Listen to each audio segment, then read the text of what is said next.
एक दिन महर्षि दुर्वासा उनकी सेवा से प्रसन्न हुए और उन्हें एक अद्भुत वरदान दे गए। वरदान ऐसा था कि कुंती जिस भी देवता का स्मरण करे वह स्वयं प्रकट हो जाएगा और उन्हें संतान का वर देगा। जिज्ञासा में, अनजाने में कुंती ने सूर्य देव का आह्वान कर लिया। क्षण भर में आकाश चमक उठा। तेज इतना प्रखर था कि धरती थर्रा गई। स्वयं सूर्य देव प्रकट हुए और बोले, हे कुंती, घबराओ मत, तुमसे एक महान वीर जन्म लेगा। दान, त्याग और शौर्य जिसकी पहचान होंगे। कुंती स्तब्ध थी। समय बीता और कुंती ने एक अद्भुत बालक को जन्म दिया। यह कोई साधारण शिशु नहीं था। उसके शरीर पर जन्म से ही स्वर्ण कवच और कुंडल थे। उसका तेज सूर्य जैसा था, मानो स्वयं प्रकाश ने मानव रूप ले लिया हो। कुंती उस बालक को देखती रही। मां का हृदय प्रेम से भर उठा, पर मन भय से कांप रहा था।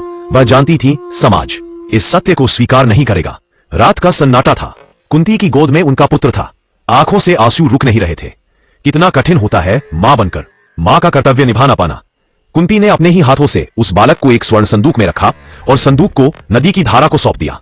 नदी बहती रही और एक महान जीवन अपने रास्ते पर निकल पड़ा। सुबह का उजाला फैल चुका था। नदी किनारे सारथी अधिरथ और उनकी पत्नी राधा खड़े थे। तभी उनकी दृष्टि बहते हुए संदूक पर पड़ी। संदूक खुला और राधा की आंखें भर आईं। उन्होंने उस शिशु को गोद में उठा लिया। उस पल राधा मां बन गई। उन्होंने उसका नाम रखा वसुसेन। वह सूत पुत्र कहलाया, पर संस्कारों में राजाओं से भी ऊंचा था। आगे चलकर कर्ण कहलाया। समय बदला, आगे युवा बना।